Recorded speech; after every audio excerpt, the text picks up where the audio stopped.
আপনি শুনছেন গল্পের ভুবন। আজকের গল্প অন্ধকারের ফিসফিসানি, পর্ব ২, অন্ধকারের ছায়ামূর্তিরা। যারা মিস করেছেন প্রথম পর্ব রহস্যের সূচনা, তাদের বলবো ফিরে গিয়ে একবার শুনে নিন, কারণ প্রতিটি ধাপেই লুকিয়ে আছে অজানা অন্ধকার। কি ভাবছেন এতটুকু শুনেই চলে যাবেন? সাবধান, কারণ ঠিক এই মুহূর্ত থেকেই খুলছে আসল রহস্যের দরজা। গ্রামে পৌঁছানোর আগেই যেন টের পেয়েছিলাম এই পথ আমার পায়ের তলায় নয়, বরং আমার অন্তর জগতের দিকে এগিয়ে যাচ্ছে, সেই অদেখা অচেনা এক গহ্বরে, যেখানে আলো পৌঁছায় না আর শব্দেরা হারিয়ে যায় কুয়াশার স্তব্ধ বুকের ভেতর।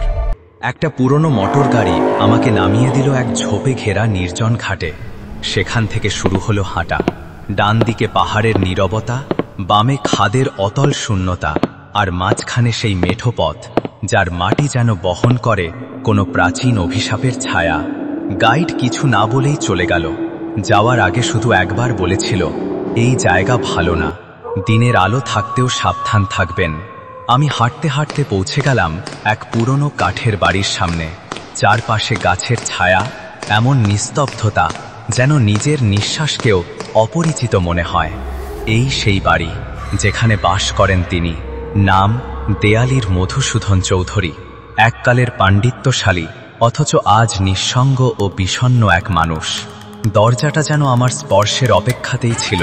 আমি কিছু বলার আগেই সেটি ধীরে খুলে গেল। ভেতরে বসেছিলেন মধুসূদন চৌধুরী, চোখে আতঙ্কের রেখা, মুখে দীর্ঘ অনিদ্রার ক্লান্তি। তুমি এসেছ। কণ্ঠটি গভীর, গলায় কেমন এক নিঃশ্বাসের ভার।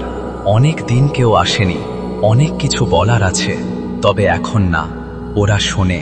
আমি নিথর দৃষ্টিতে তাকিয়ে রইলাম তার দিকে।